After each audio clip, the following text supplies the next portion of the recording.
Hello, we're team number 5. My name is Patricia Vasquez and I will begin with human factor. Here is the list of the processes in the production term.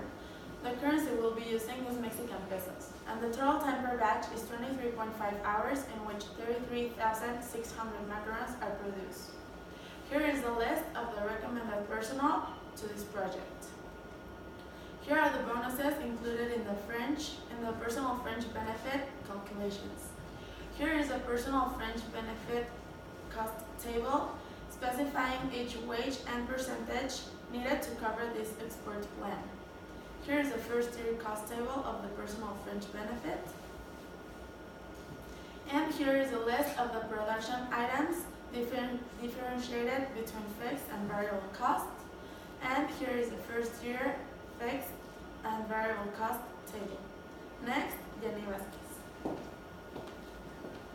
Hello everybody, my name is Jenny Vasquez and I'm going to talk about the assets and packaging needed for the project. So first, for fixed assets, we're recommending buying 1 baking oven, 2 tables and 8 trays. We got the live pen and the discard value in order to get this. Then we got the inflation for the next 5 years in order to get our net income, only adding up their investments for the necessary years. There will be no necessary machinery replacement, neither plant expansion. We're only buying new machinery equipment. For our intangible assets, we're only including the cost of the international trademark, getting a total cost of 239 pesos quarterly.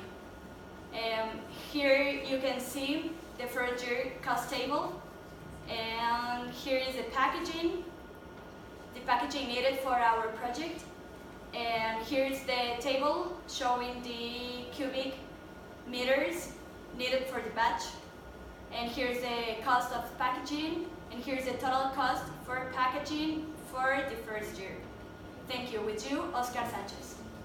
Thank you, Jenny. My name is Oscar Sanchez and I will start talking about standards compliance. So, our product does not need to cover any special requirements, as you can see in this trade help desk tool.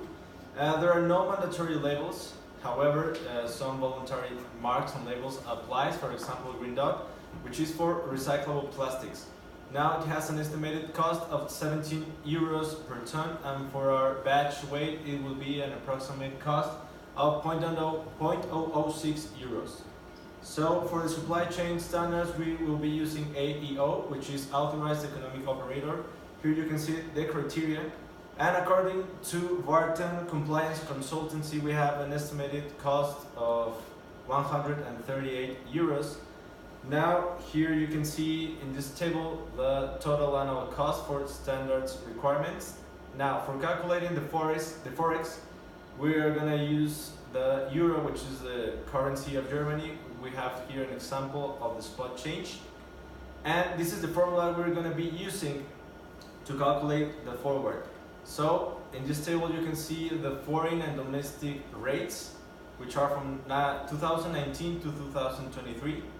And then we calculate the exchange rate, calculating the average annual.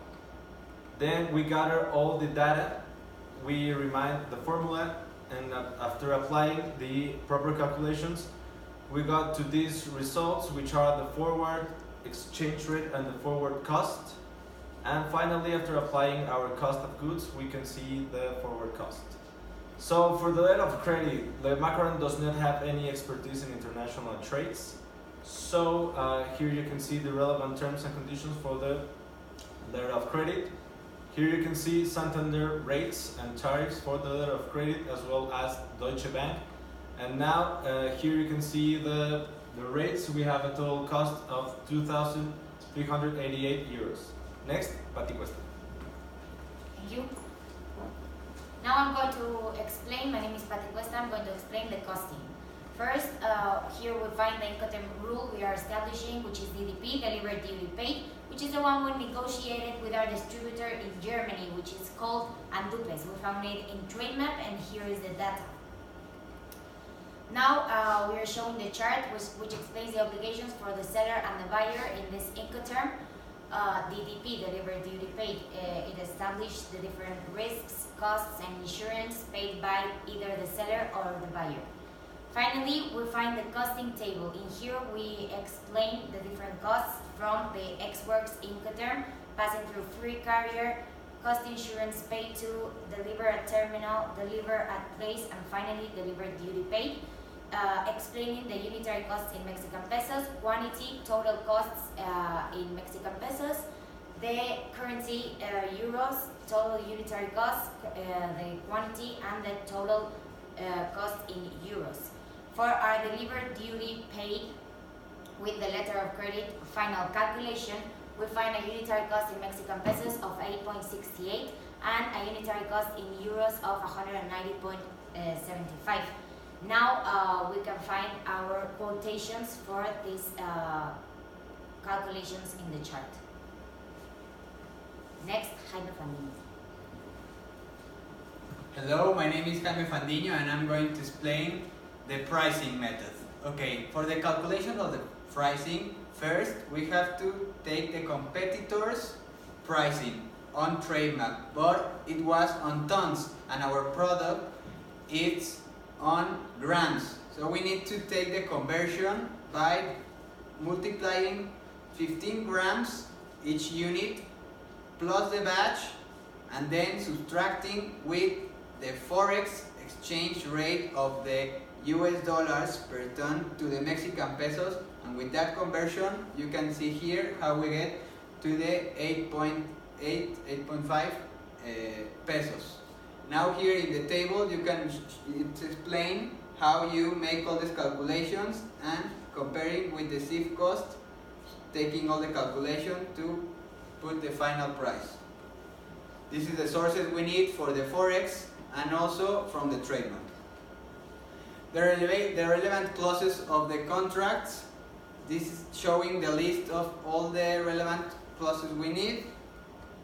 Type of contract, parties, preface, the presentation of the personalities, really important, the description of the goods, the delivery place, and also the price.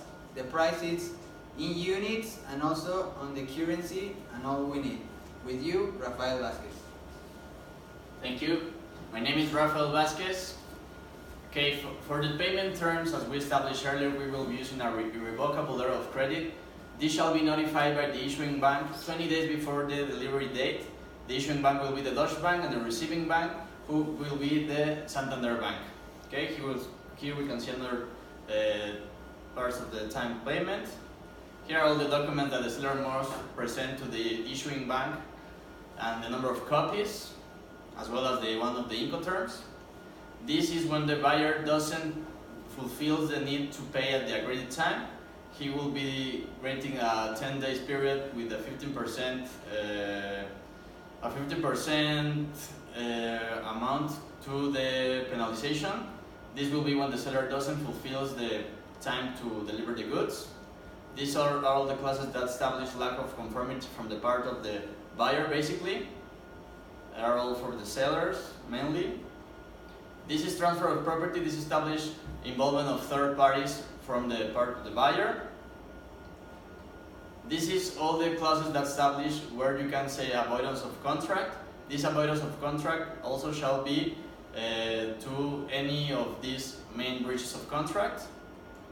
This is where the force majeure is established, and all the notice shall be done in writing and email. These are the contact information. Dispute resolution procedure with the CAM, and the applicable law will be here, you can see. Okay, for the financing, we will be using a loan from Santander Bank for 16% rate. This loan is for 36 months, so we'll be acquiring 2 loans to cover the 5-year periods of the project, and we will be having 1 extra period of time, 1 extra year. We discussed with the company, there's no problem with that. And this will represent the 17% of the total project amount. And this we calculated to the forecast of the sales. Thank you very much.